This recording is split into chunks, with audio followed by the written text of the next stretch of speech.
Hello, and welcome to Immersive History for Sleep. Tonight we embark on a journey that will take us into the very heart of darkness and legend. We will step aboard one of the most feared vessels ever to sail the Caribbean seas.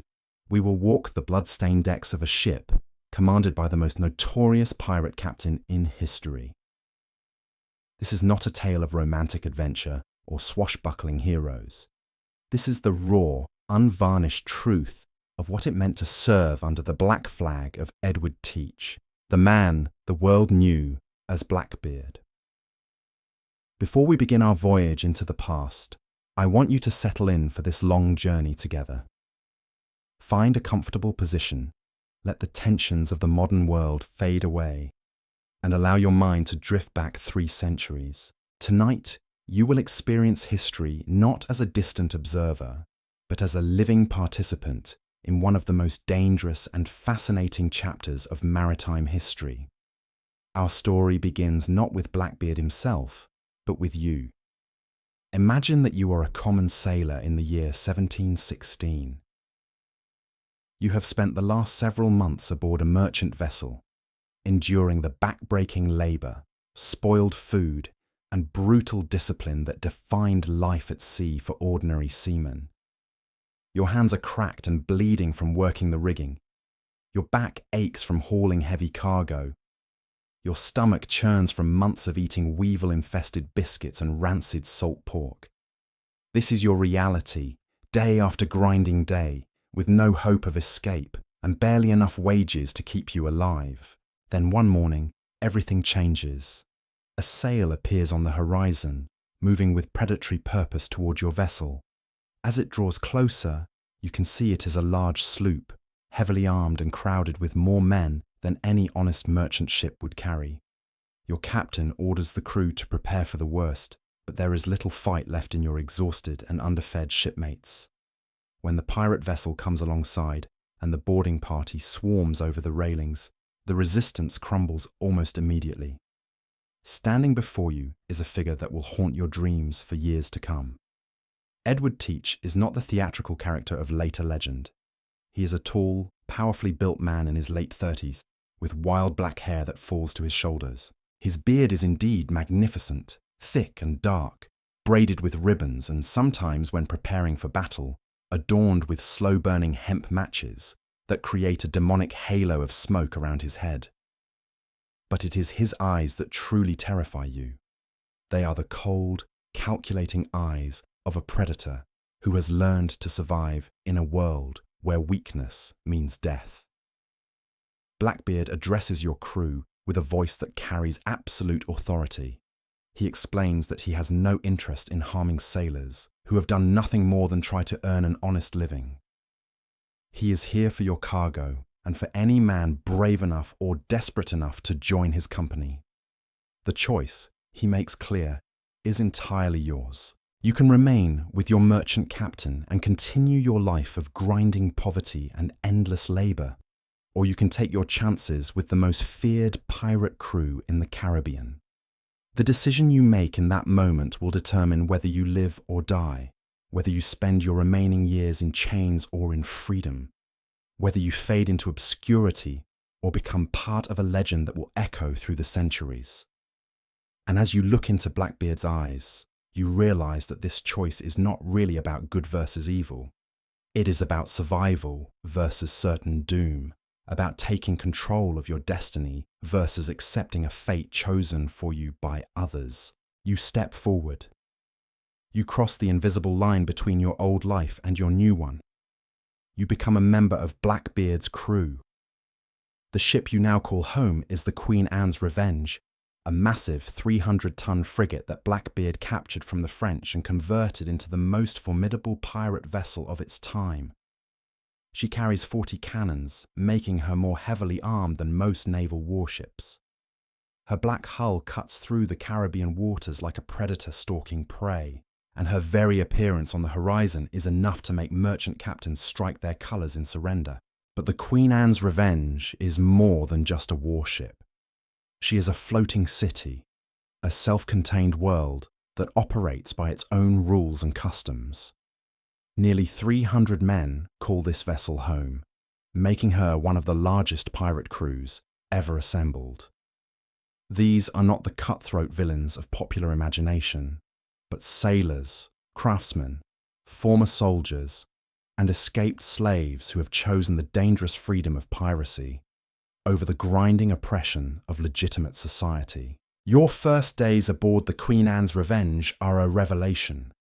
The ship operates under a strict code of articles that every crew member must sign before being accepted into the company. These articles establish rules for everything from the division of plunder to the settlement of disputes, from the care of the wounded to the punishment of those who break the crew's trust. What strikes you most forcefully is how democratic this system is, compared to the absolute tyranny you experienced on merchant vessels. Every major decision is put to a vote. The crew elects its own officers, including the quartermaster who serves as a check on the captain's power. Plunder is divided according to predetermined shares, with every man receiving his fair portion. There are no arbitrary punishments, no stolen wages, no officers who can abuse the crew with impunity. For the first time in your life at sea, you are treated as a human being with rights and dignity. The physical environment of the ship takes some getting used to. The Queen Anne's Revenge is larger than any vessel you have served on before, but 300 men still create a crowded and intimate community. Privacy is impossible. You sleep in a hammock slung between cannons, surrounded by the constant sounds of snoring men, creaking timbers, and lapping waves. The air below deck is thick with the smells of unwashed bodies, tobacco smoke, tar, and the ever-present stench of the bilge water that sloshes in the bottom of the hull. Yet even in these cramped quarters, there is a sense of camaraderie that was entirely absent from your previous ships. These men have chosen to stand together against a hostile world. They depend on each other not just for success in their ventures, but for their very survival. The bonds forged in such circumstances run deeper than those found in ordinary society, and you quickly discover that your shipmates will risk their lives for you just as readily as you will risk yours for them. The daily routine aboard the Queen Anne's Revenge follows the same basic patterns as any sailing vessel, but with crucial differences that reflect the democratic nature of pirate society. The crew is divided into watches, with each group working 4-hour shifts around the clock. During your time on duty, you perform the endless tasks necessary to keep a large sailing ship operational. You adjust the rigging, pump out bilge water, maintain the cannons, and stand lookout for potential prizes or threats. But unlike on a merchant vessel, the work is shared more equally among all hands. Officers take their turn at the pumps alongside common sailors. The captain himself can be seen working the rigging when circumstances demand it. There is still a clear hierarchy of command, but it is based on skill and experience rather than arbitrary social distinctions. A man who proves himself capable can rise through the ranks regardless of his background or education. The food aboard the Queen Anne's Revenge is substantially better than what you experienced on merchant ships, though this has more to do with Blackbeard's success as a pirate than any inherent superiority of pirate provisioning. When the crew captures a well-supplied vessel, the first priority after securing any treasure is to transfer the best food and drink to their own ship. Fresh meat, quality bread, wine, and other luxuries that were unimaginable on your previous voyages become regular features of life under the Black Flag. But perhaps the most significant difference is the presence of Blackbeard himself. Edward Teach is not merely the captain of this vessel. He is its dark heart and driving force. His reputation alone is worth more than all the cannons in his arsenal, for it allows him to capture prizes without firing a shot. Merchant captains surrender immediately when they recognize his flag, knowing that resistance will only bring terrible retribution. You quickly learn that Blackbeard's fearsome reputation is carefully cultivated and absolutely justified. He is a master of psychological warfare who understands that terror is his most effective weapon. Before going into battle, he braids hemp matches into his beard and lights them, creating the demonic appearance that has made him legendary. He carries multiple pistols across his chest and wields a cutlass with deadly skill. But it is his mind, not his weapons, that makes him truly dangerous. Blackbeard possesses an intuitive understanding of human nature that allows him to manipulate both enemies and allies with equal effectiveness. He can be charming and generous when it serves his purposes, sharing captured wine with his crew and treating prisoners with unexpected courtesy. But he can also be utterly ruthless when crossed, and you witness firsthand the terrible fate that awaits anyone foolish enough to challenge his authority. The captain's relationship with his crew is complex and carefully managed. He maintains their loyalty through a combination of success, fair treatment, and calculated displays of power. He ensures that every man receives his proper share of any plunder, but he also makes it clear that betrayal will be met with swift and terrible punishment. You hear whispered stories of crew members who questioned his decisions and were never seen again, though whether these tales are true or simply part of his legend, you cannot say. As weeks turn to months aboard the Queen Anne's Revenge, you begin to understand the strange rhythm of pirate life.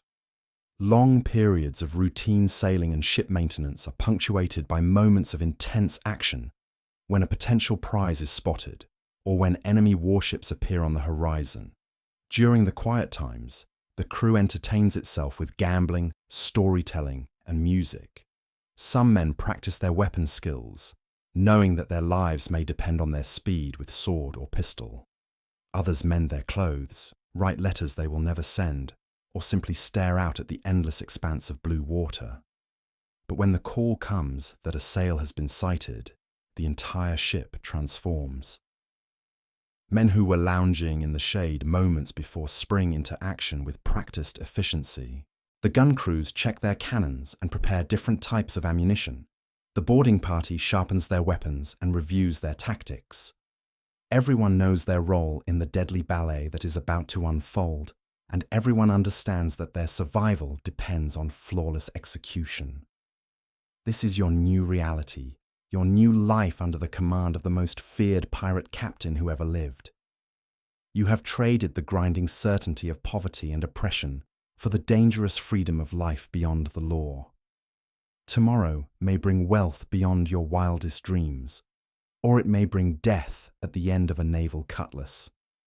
But tonight, as you lie in your hammock, listening to the endless song of wind and wave, you know that you are finally, truly alive. The morning brings with it the sharp cry that every pirate dreads and desires in equal measure. Sail ho! The lookout's voice cuts through the humid Caribbean air like a blade, and instantly the Queen Anne's Revenge transforms from a sleepy floating village into a weapon of war. You scramble up from the lower deck where you were mending a torn sail, your heart already beginning to pound with the familiar mixture of fear and anticipation that precedes every encounter. Blackbeard emerges from his cabin like a dark storm, given human form. Even in the early morning light, his presence seems to cast shadows across the deck. He moves with the fluid grace of a predator, every step deliberate and purposeful.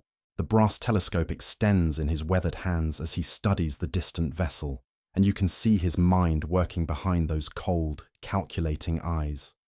This is the moment when Edward Teach, the man, disappears entirely, replaced by Blackbeard, the legend. The target is a merchant vessel, a fat Spanish galleon riding low in the water with what appears to be a valuable cargo. She flies the colours of Spain, and her hull bears the telltale signs of a ship that has been at sea for many months. Most importantly, she appears to be travelling alone, without the protection of naval escorts. In Blackbeard's world, such a vessel represents not just potential wealth, but an opportunity to enhance his already fearsome reputation. You watch as the captain begins his transformation ritual. First comes the careful braiding of his magnificent black beard, each strand woven with coloured ribbons that flutter in the ocean breeze. Then he begins the process that has made him legendary throughout the Caribbean. Slow-burning hemp matches, treated with saltpeter to ensure they burn for hours, are carefully woven into the braided hair.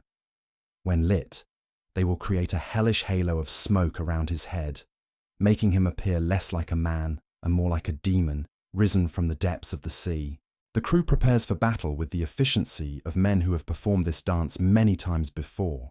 The gun crews swarm around their cannons, checking the touch holes, loading powder charges, and selecting their ammunition based on Blackbeard's tactical assessment.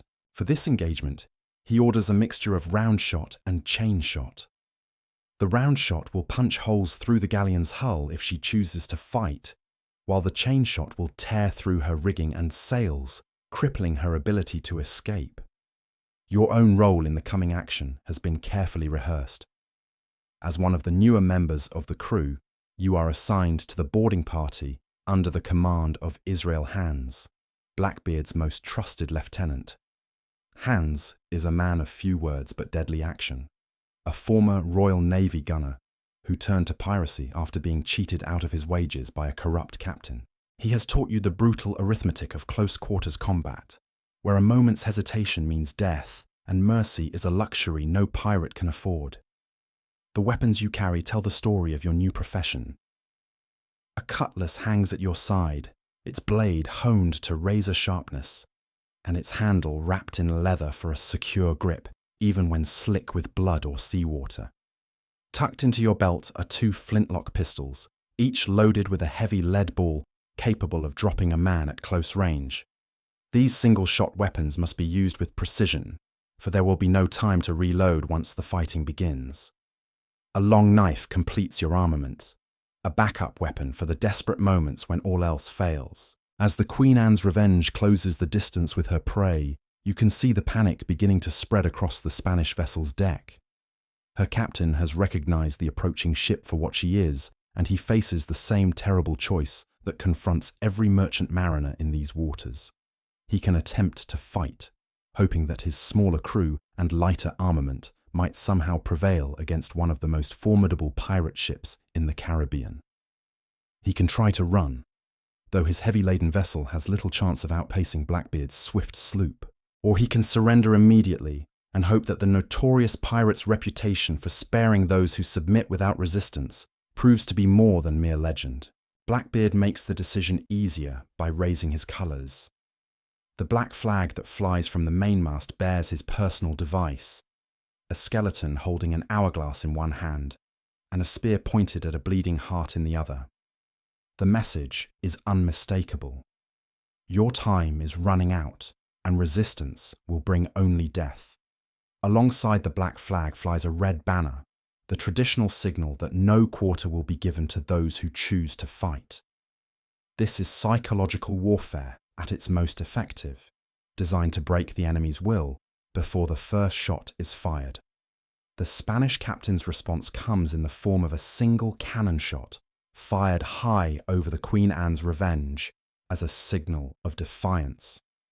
It is a brave gesture, but a futile one. Blackbeard's response is swift and devastating. At his command, the pirate ship's bow chasers roar to life, sending 18-pound iron balls screaming across the water toward the galleon's stern. The shots are precisely aimed, designed not to sink the vessel, but to demonstrate the overwhelming firepower that awaits any who dare resist. The Queen Anne's Revenge manoeuvres with the fluid grace of a born predator.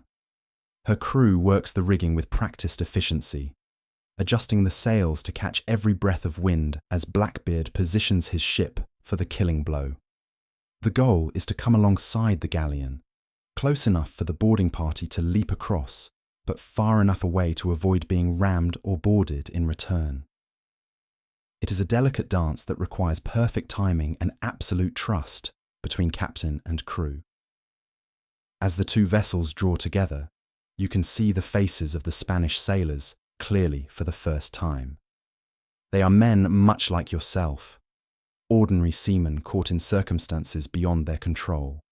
Some look terrified, clutching their weapons with white knuckles and trembling hands. Others appear resigned to their fate, standing at their posts with the stoic acceptance of those who have seen too much of the world's cruelty to be surprised by more.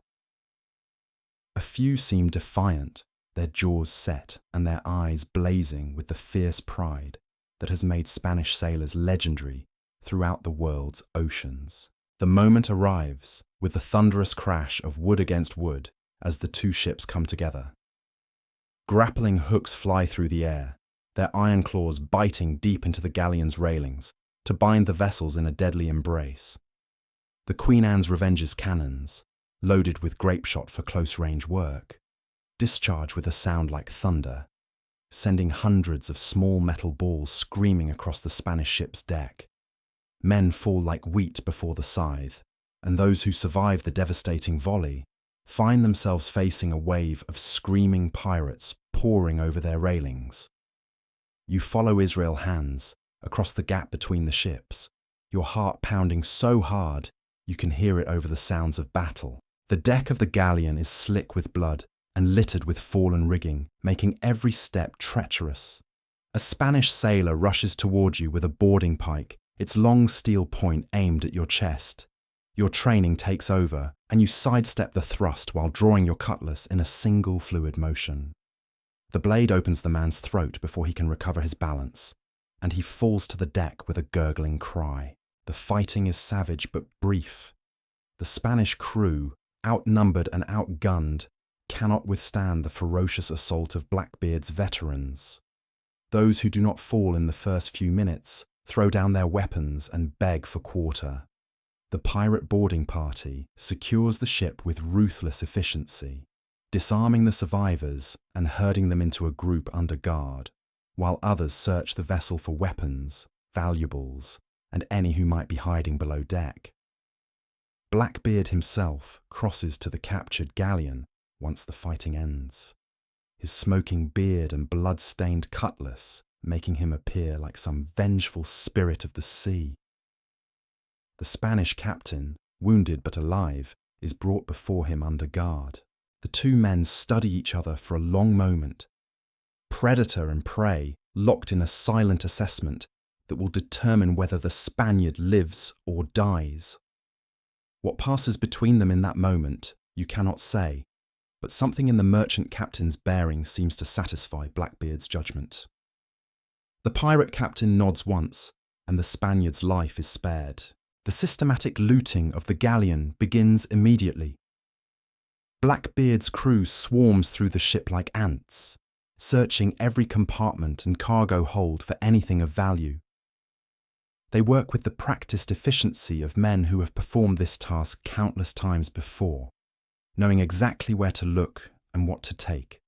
The ship's manifest, found in the captain's cabin, reveals the extent of their prize. The hold contains silver bars from the mines of Peru, chests of gold coins, bales of precious silk, and barrels of exotic spices worth a fortune in European markets. But wealth is not the only thing transferred from the captured vessel to the Queen Anne's Revenge. Several members of the Spanish crew, faced with the choice between returning to their lives of grinding poverty or joining the most successful pirate crew in the Caribbean, choose to take the articles and become part of Blackbeard's company. Among them is a young man, not much older than yourself, a skilled navigator whose knowledge of the Spanish trade routes will prove invaluable in future ventures. As the sun reaches its zenith, the transfer of goods nears completion. The galleon, stripped of everything valuable, sits lower in the water but still seaworthy. Blackbeard makes a decision that demonstrates both his pragmatism and his understanding of the delicate balance he must maintain to continue operating in these waters. Rather than sink the vessel or hold her crew for ransom, he allows the Spanish captain to continue on his way with his remaining men and a portion of his original cargo. It is a calculated act of mercy that will spread throughout the Caribbean, enhancing his reputation while ensuring that future victims will be more likely to surrender without a fight. The Queen Anne's Revenge separates from her prize with the same fluid grace she displayed in capturing her. The crew secures the new wealth in the ship's stronghold, while the wounded are tended by the ship's surgeon, a former Royal Navy doctor who joined the crew after being falsely accused of cowardice in battle. The dead, both Spanish and pirate, are sewn into canvas shrouds weighted with round shot and committed to the deep, with whatever ceremony their shipmates can manage in the brief time available. As evening falls and the captured galleon disappears over the horizon, you stand at the rail of the Queen Anne's Revenge and try to process what you have experienced.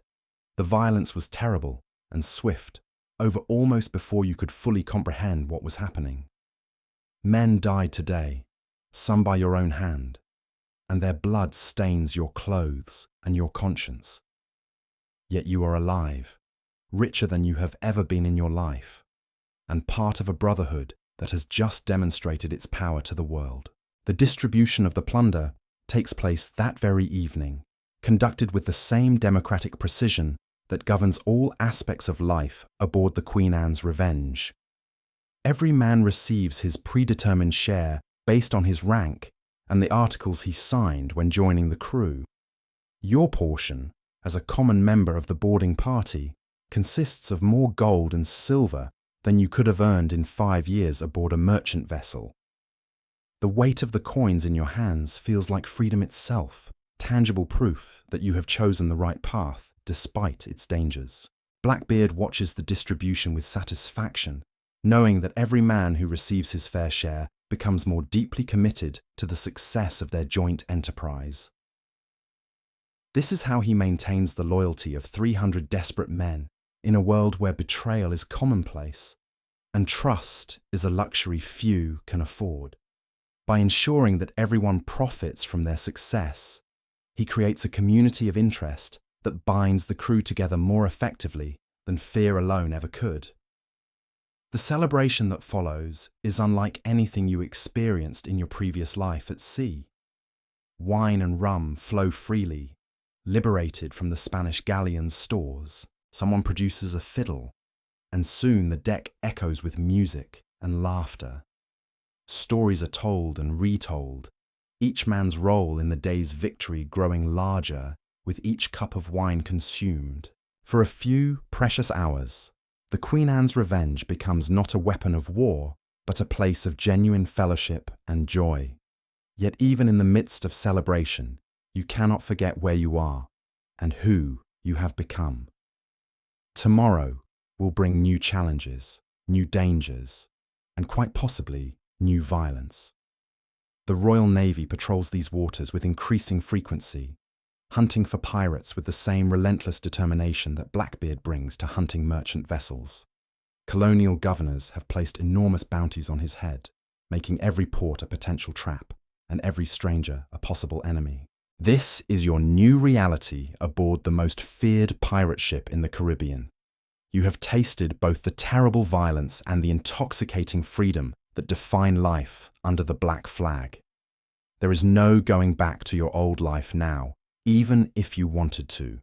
You are part of Blackbeard's crew, bound to your shipmates by shared danger and common purpose, committed to a path that leads inevitably toward either unimaginable wealth or certain death. The only question now is which fate will claim you first. Fate will claim you first. But before we delve deeper into the blood-soaked world you now inhabit, let us pause to consider the man who commands this floating kingdom of outlaws. Edward Teach did not begin life as the demon of the seas that merchants whisper about in terror-filled taverns. He was born sometime around 1680, most likely in the port city of Bristol, that great English gateway to the Atlantic trade. His early years remain shrouded in mystery, but the fragments we can piece together suggest a man shaped by the brutal realities of maritime life from a young age. Like so many who would eventually turn to piracy, Teach likely began his career at sea as a legitimate sailor, perhaps even serving aboard privateering vessels during Queen Anne's War. Privateers were essentially legal pirates, armed merchant ships commissioned by their governments to attack enemy commerce during wartime. It was a profession that taught men the skills they would later use as outlaws: how to fight ship-to-ship battles, how to board and capture enemy vessels, and most importantly, how to survive in a world where violence was the ultimate arbiter of disputes. When the war ended in 1713 and the privateering commissions were revoked, thousands of experienced fighting sailors found themselves without legitimate employment. The skills that had made them valuable during wartime now marked them as dangerous in peacetime. Many, including Edward Teach, faced a stark choice. They could return to the grinding poverty and brutal discipline of merchant service, or they could use their hard-won expertise to carve out a living beyond the reach of any law. Teach chose piracy, but he did not immediately become the Blackbeard of legend. His rise to infamy began under the tutelage of Benjamin Hornigold, an established pirate captain who recognized the younger man's potential for leadership and ruthless intelligence. Hornigold's crew operated from the pirate haven of Nassau in the Bahamas, a lawless settlement that had become the unofficial capital of Caribbean piracy. Here, in this anarchic port where no governor held sway and no law existed except what men could enforce with sword and pistol, Teach learned the darker arts of his new profession. Under Hornigold's guidance, he mastered not just the tactical aspects of piracy, but the psychological warfare that would become his greatest weapon. He studied how fear could be more effective than cannons, how a carefully cultivated reputation could cause entire fleets to surrender without firing a shot. Most crucially, he learned that in the pirate world, perception often mattered more than reality. A captain who could make himself appear more dangerous than he actually was could achieve victories that would be impossible through mere force of arms. The transformation from Edward Teach to Blackbeard was as calculated as it was theatrical. Every element of his fearsome appearance served a specific purpose in the psychological campaign he waged against his enemies. The magnificent Blackbeard that gave him his nickname was not merely impressive, it was carefully maintained and styled to create maximum intimidation. The slow-burning hemp matches woven into his hair filled the air around him with acrid smoke, making him appear to emerge from hellfire itself. The multiple pistols carried across his chest suggested a man so dangerous that ordinary weapons could not contain his capacity for violence. But perhaps most importantly, Blackbeard understood that his reputation had to be backed by genuine capability. The Queen Anne's Revenge was not chosen randomly from among the vessels available to him. She was a French slave ship called La Concorde, captured and converted into the most formidable pirate vessel of her time. Her 40 cannons made her more heavily armed than most naval frigates, while her large size allowed her to carry the massive crew necessary for extended operations in hostile waters. The ship's transformation from slave trader to pirate flagship required months of careful work. Gun ports were cut into her sides to accommodate the additional cannons.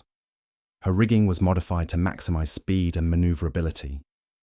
Storage spaces were reconfigured to hold the supplies necessary for a crew of 300 men operating far from any friendly port. Most importantly, she was painted in the ominous black that would become her signature, a color that announced her identity to friend and foe alike across vast distances. You have now lived aboard this floating fortress for several months, long enough to understand the complex rhythms that govern life under Blackbeard's command. The democratic principles that initially surprised you have proven to be not mere idealism, but practical necessities.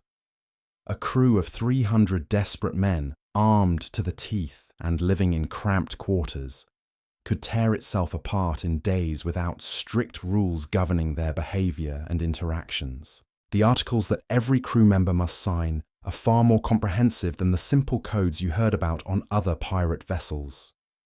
They cover not just the division of plunder and the settlement of disputes, but detailed regulations about everything from the treatment of prisoners to the proper maintenance of weapons. Breaking these articles is not merely a breach of etiquette, but a threat to the survival of the entire company, and the punishments are correspondingly severe. You witnessed one such punishment just last week, when a crew member named William Hayes was caught stealing from the common store of ammunition. The theft itself was relatively minor, just a few pounds of gunpowder and some musket balls.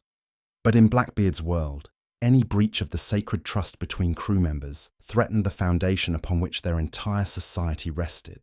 If men could not trust each other with something as basic as shared supplies, How could they be expected to fight side by side when their lives depended on absolute reliability? The trial was conducted with scrupulous fairness, following procedures that would not have been out of place in a legitimate court of law.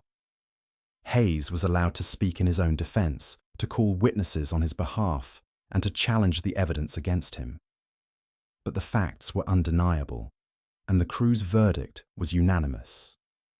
The prescribed punishment for theft from the common stores was marooning, being put ashore on a deserted island with minimal supplies, and left to survive or die according to his own resourcefulness.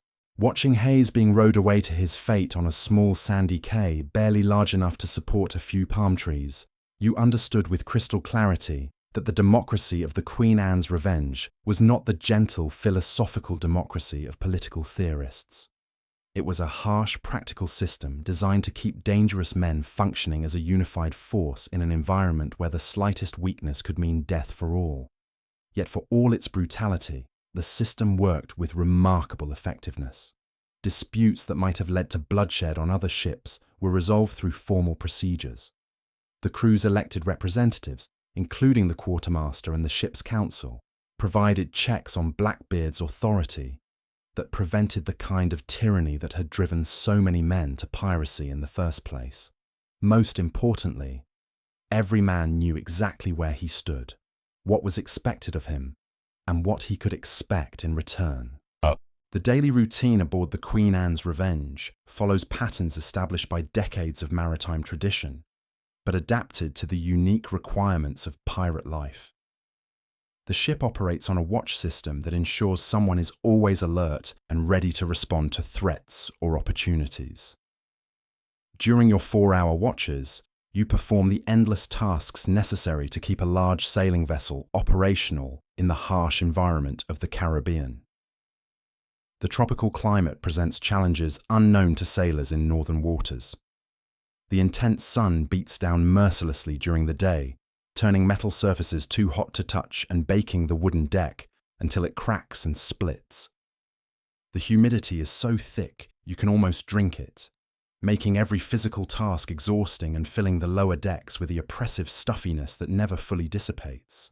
Sudden violent thunderstorms can appear with little warning, bringing winds strong enough to snap masts and waves large enough to sweep men overboard. Maintaining the ship's armament requires constant attention in this climate. The cannons must be regularly cleaned and oiled to prevent the salt air from corroding their iron surfaces. The gunpowder must be kept absolutely dry, stored in sealed barrels, and checked daily for any signs of moisture that could render it useless in battle. The thousands of cannonballs stacked in neat pyramids around the gun deck must be periodically moved and inspected for rust or damage that could affect their accuracy when fired. Your personal equipment demands similar care. The salt spray that constantly covers everything aboard ship will ruin metal weapons in days if they are not properly maintained. You spend part of each off-watch period cleaning your pistols, oiling their mechanisms, and checking their flints to ensure they will fire reliably when needed. Your cutlass requires daily attention with whetstone and oil, for a dull blade is worse than useless in the close-quarters combat that defines pirate warfare. The food situation aboard the Queen Anne's Revenge varies dramatically, depending on the crew's recent success in capturing prizes. When a well-supplied merchant vessel has been taken, the ship's stores overflow with delicacies that would be unimaginable on an ordinary merchant ship. Fresh meat, quality bread, wine, cheese, and exotic fruits create temporary feasts that remind you why men are willing to risk death for the pirate's life. But between successful captures, the crew subsists on the same monotonous fare that sustains all long-distance sailing vessels. Hardtack, that rock-hard ship's biscuit made from flour and water, forms the foundation of every meal. Salt pork and beef, cured to leather-like toughness and so saturated with brine that it must be soaked for hours before cooking, provides most of the protein. Dried peas and beans, often infested with weevils despite the crew's best efforts, add bulk to the thin stews that constitute dinner. Water remains the most precious commodity aboard ship, more valuable in its way than gold or silver.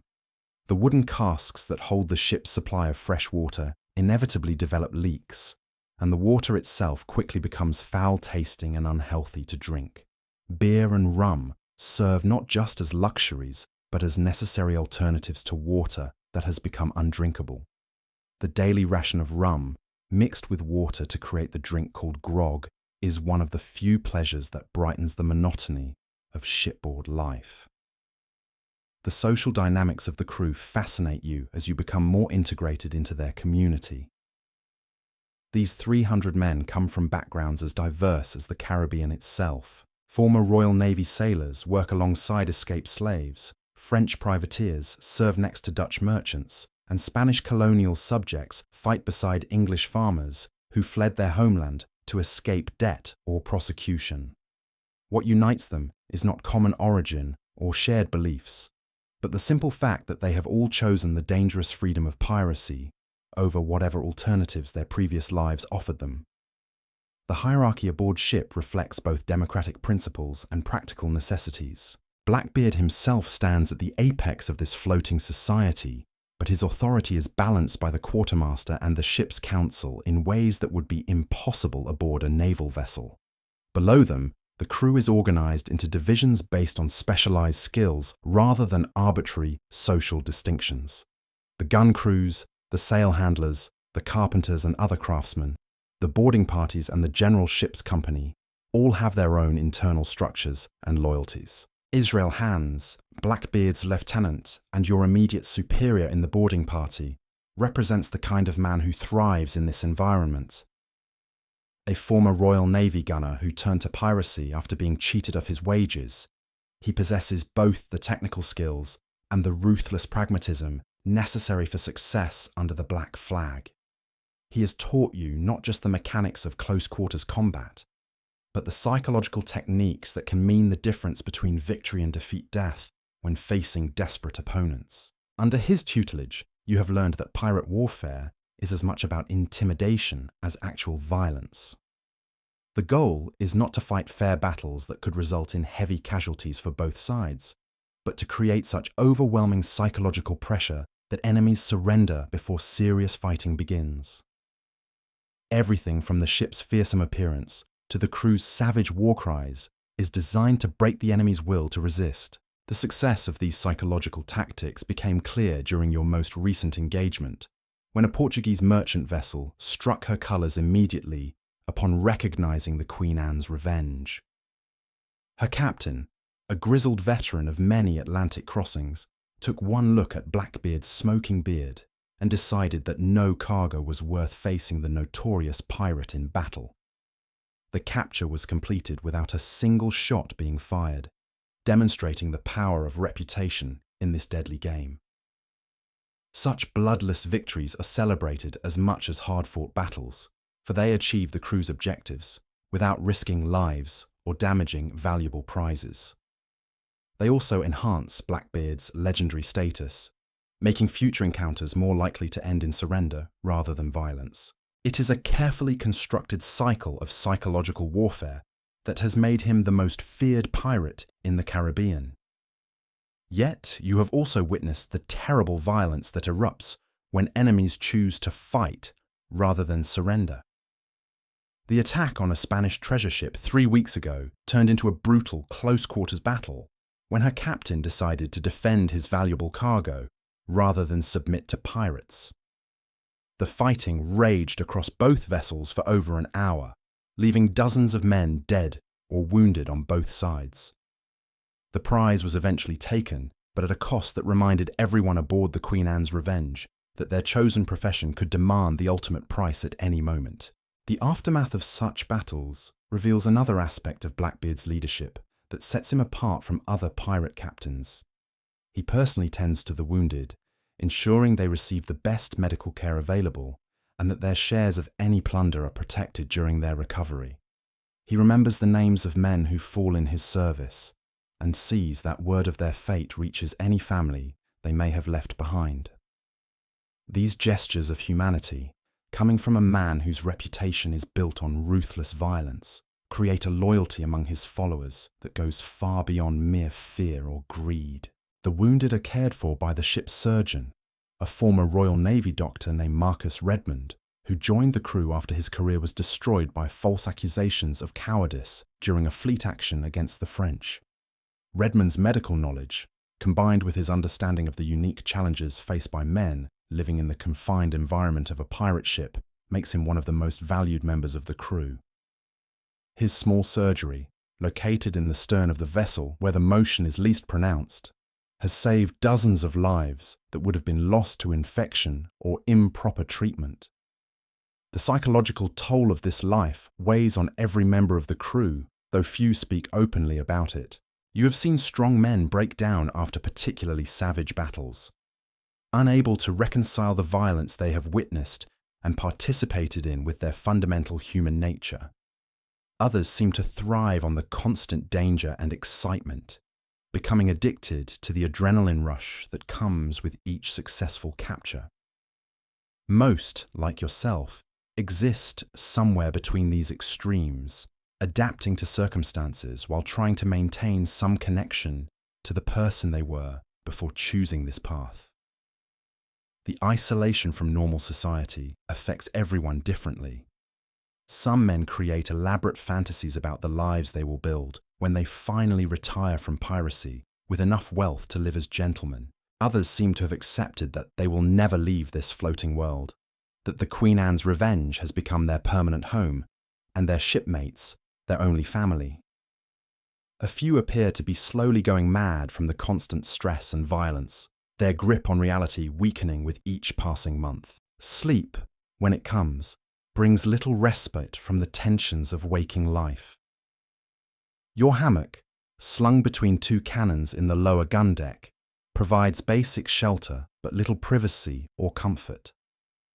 The constant sounds of the ship, the creaking of timbers under stress, the groaning of ropes and rigging, the splash of waves against the hull, create a symphony that never stops.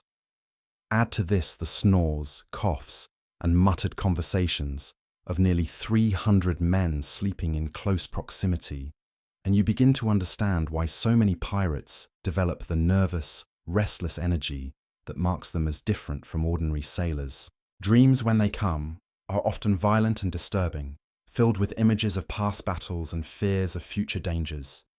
You find yourself reliving moments of combat, feeling again the shock of steel meeting steel and the terrible weight of taking another human life. Sometimes you dream of your old life, of the merchant ship where your transformation began, and you wake wondering if you made the right choice in crossing over to join Blackbeard's crew.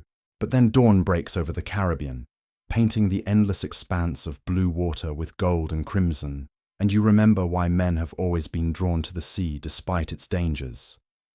There is a freedom here that exists nowhere else on Earth, a sense of boundless possibility that makes even the hardest life worthwhile. You are part of something larger than yourself, a brotherhood of men who have chosen their own destiny rather than accepting whatever fate others would impose upon them. The Queen Anne's Revenge continues her endless patrol of the Caribbean shipping lanes, a predator perfectly adapted to her environment.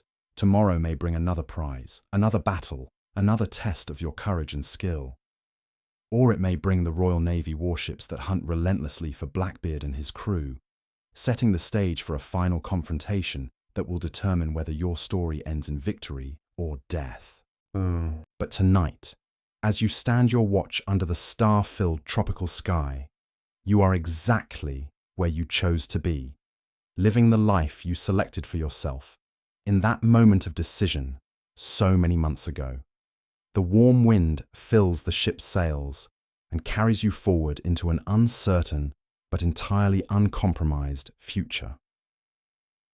This is your reality now, your truth, your fate intertwined with that of the most notorious pirate who ever lived.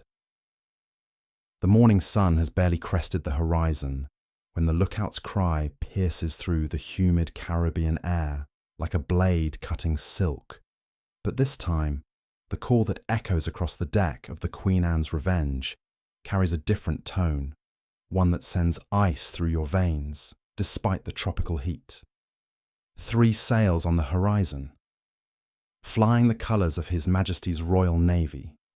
You feel the change in the ship's atmosphere immediately, as if the very air has become charged with electricity before a thunderstorm. The casual conversations and morning routines cease abruptly, replaced by a tension so thick you could cut it with your cutlass. These are not fat merchant vessels laden with treasure and manned by sailors who have little stomach for fighting. These are warships, purpose-built for combat and crewed by professional fighting men whose sole mission is to hunt down pirates like yourself and see them dancing at the end of a rope. Blackbeard emerges from his cabin with the same predatory grace you have come to know, but there is something different in his bearing this morning. The cold calculation in his eyes has sharpened to a razor's edge, and when he speaks, his voice carries the authority of a man who has stared death in the face countless times and never blinked. He knows, as every man aboard knows, that this encounter will not end with a bloodless surrender and the sharing of captured wine. This will be a fight to the death. The three approaching vessels are sloops of war, smaller and faster than ships of the line, but heavily armed and perfectly suited for hunting pirates in the shallow waters of the Caribbean. Their captains are experienced naval officers who have studied Blackbeard's tactics and are prepared for the psychological warfare that has made him legendary. They will not be intimidated by smoking hemp matches or fearsome reputations. They have come to kill or capture the most notorious pirate in the Americas, and they will not be turned aside by theatrics. As the Queen Anne's Revenge prepares for battle, you witness the transformation of your floating home into a weapon of war.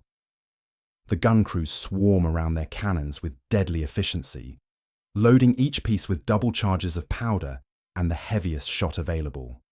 The deck is cleared of anything that could become a projectile when enemy cannonballs begin tearing through the ship's structure. Sand is scattered across the planking to provide footing when the wood becomes slick with blood.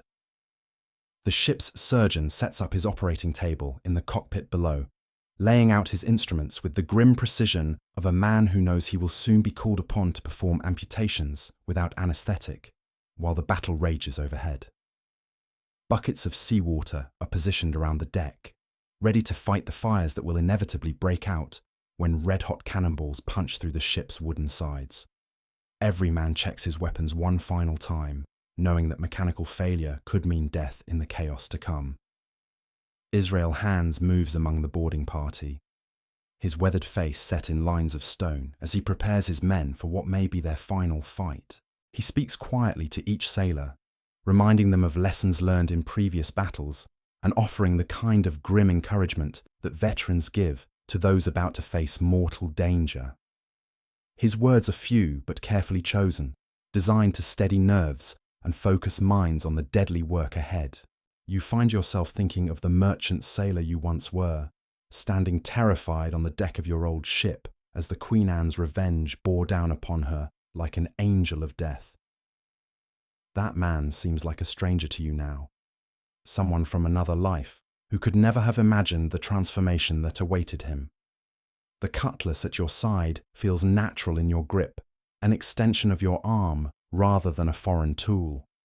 The pistols tucked into your belt carry the weight of certainty rather than unfamiliarity. You have become what you once feared, and now you must prove worthy of the reputation you have helped to build. The Royal Navy sloops approach in perfect formation, their captains coordinating their attack with the precision that comes from years of training and discipline. They mean to surround the Queen Anne's Revenge, to bring their combined firepower to bear from multiple angles, and prevent Blackbeard from using his superior maneuverability to escape or dictate the terms of engagement. It is a sound tactical plan, executed by competent officers who understand both their own capabilities and those of their legendary adversary. But Edward Teach has not become the most feared pirate in the Caribbean by allowing his enemies to choose the terms of battle. As the naval vessels close the distance, he makes a decision that demonstrates the kind of calculated audacity that has made him legendary. Rather than attempt to flee or wait passively for the attack to develop, he orders the Queen Anne's Revenge to charge directly at the centre sloop. intending to break through the enemy formation and engage each vessel individually rather than face their combined firepower. The maneuver is desperately dangerous, requiring precise timing and flawless execution. If the attack fails, the Queen Anne's Revenge will find herself trapped between 3 enemy vessels with no avenue of escape. But if it succeeds, Blackbeard will have divided his opponents and created the kind of confused melee that favours the aggressive tactics at which his crew excels. It is the kind of all-or-nothing gamble that separates legendary captains from merely competent ones. As the distance between the opposing fleets shrinks to pistol range, you can see the faces of the Royal Navy sailors clearly for the first time. They are professional fighting men, steady and determined, showing none of the panic that typically grips merchant crews when faced with pirate attack. Their officers stand calmly at their posts, speaking quietly to their men and making final adjustments to their battle plans. These are not victims, but worthy opponents, and the knowledge that you are about to face men as skilled and desperate as yourself adds a new dimension of terror to the approaching conflict. The first shots of the battle come from the Queen Anne's Revenge's bow chasers, long-range cannons designed to damage enemy rigging and slow pursuing vessels. The heavy iron balls scream across the water toward the leading naval sloop, one passing harmlessly overhead, while the other punches a hole through her foremast. It is a minor hit, barely affecting the warship's ability to fight, but it announces to both fleets that the battle has officially begun. The Royal Navy's response is immediate and devastating. All 3 sloops fire their bowguns in a coordinated volley that sends dozens of cannonballs howling toward the Queen Anne's Revenge. Most miss their target, sending up towering fountains of spray as they strike the sea, but several find their mark. You feel the ship shudder under the impact as 18-pound balls punch through her hull, sending deadly splinters of wood flying across the deck like arrows. A man near you screams as a 4-foot piece of oak planking, driven by the force of a cannonball impact, takes off his arm at the shoulder. He falls to the deck, blood pumping from the terrible wound in rhythmic spurts that match the beating of his heart. The ship's surgeon will never reach him in time, and you watch the life drain from his eyes as his shipmates drag his body aside to clear the gun position. The Queen Anne's Revenge continues her desperate charge toward the enemy formation, her crew working frantically to reload the cannons while musket balls whistle overhead like deadly hail.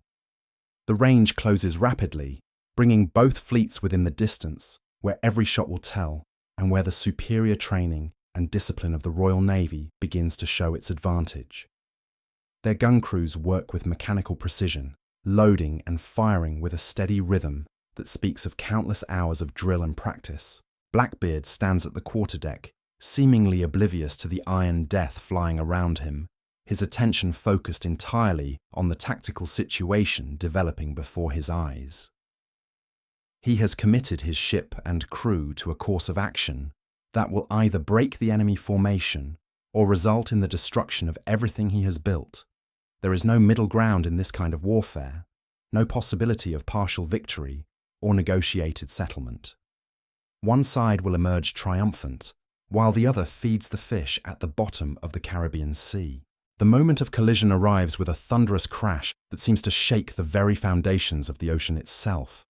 The Queen Anne's Revenge strikes the leading Royal Navy sloop amidships, her reinforced bow punching through the warship's side like a battering ram through a castle gate. The impact sends both crews tumbling across their respective decks, but the pirate ship's superior size and weight give her the advantage in this brutal test of strength. And so our journey into the blood-soaked world of Blackbeard's Caribbean comes to an end. You have lived aboard the Queen Anne's Revenge, felt the weight of cutlass and pistol in your hands, and witnessed the terrible beauty of men who chose freedom over safety.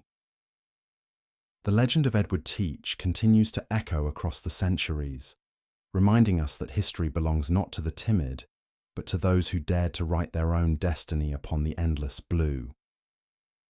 Rest now, and let these echoes of the past carry you into peaceful sleep.